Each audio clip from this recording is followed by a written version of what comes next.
అదే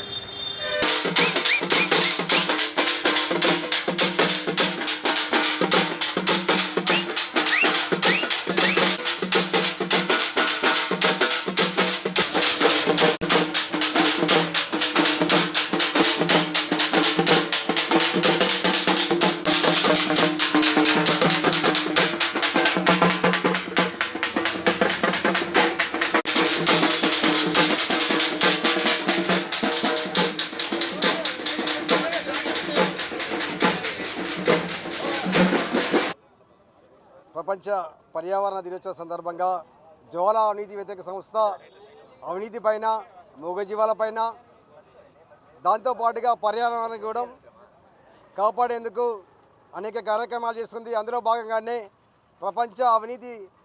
ప్రపంచ పర్యావరణ దినోత్సవ సందర్భంగా ఈరోజు సింగిల్ ప్లాస్టిక్ని నిషేధించాలని భారతదేశంలో కఠినమైన చట్టాలున్న ప్రభుత్వాలు, కేంద్ర రాష్ట్ర ప్రభుత్వాలు అనేక చట్టాలు చేసింది.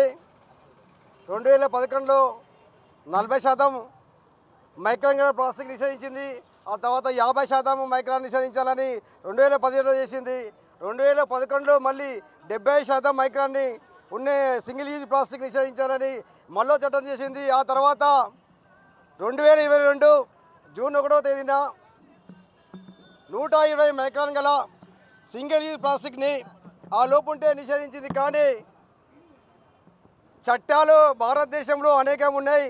అవి ప్లాస్టిక్ యూజు పరిశ్రమలకి, వినియోగదారులకి అనుకూలంగానే ఉంటున్నాయి. ఈ పర్యావరణ దినోత్సవాన్ని 1973లో ప్రారంభించారు. కానీ నేటికి ప్రారంభించి ఇప్పటికీ 53వ ప్రపంచ పర్యావరణ దినోత్సవాన్ని ఘనంగా భారతదేశం జరుపుకుంటుంది. భారతదేశంలో ఐఏఎస్లు, ఐపీఎస్లు, రాష్ట్ర కార్యాలయాలు, కేంద్ర కార్యాలయాలు, ముఖ్యమంత్రులు, ప్రధానమంత్రి కూడా ఏ మీటింగ్ ఏర్పాటు చేసినా వెనక చూస్తే ప్లాస్టిక్ ఫ్లెక్స్ ఉంటుంది, ముందు చూస్తే వాటర్ బాటిల్ ఉంటుంది. ఆ తర్వాత వాళ్ళు భోజనాలు కూడా ఏర్పాటు చేస్తే ప్లాస్టిక్ పేపర్తో ప్లేట్లు ఏర్పాటు చేస్తున్నారు. వాటర్ బాటిల్ కూడా దాంతోపాటుగా వాటర్ గ్లాసులో నీళ్ళు ఏర్పాటు చేస్తున్నారు.